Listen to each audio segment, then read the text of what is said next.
Hi, it's Coach Pete.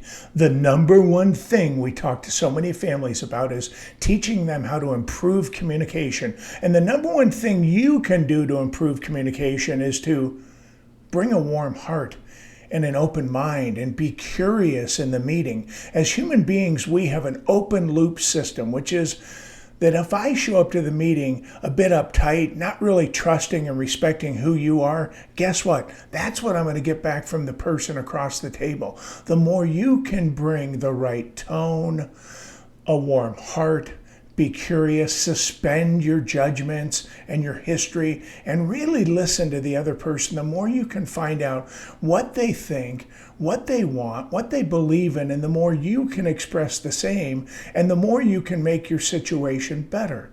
See if you can go into the next meeting and bring a warm heart and the right tone. And if I can help in any way, let us know. Thanks for listening.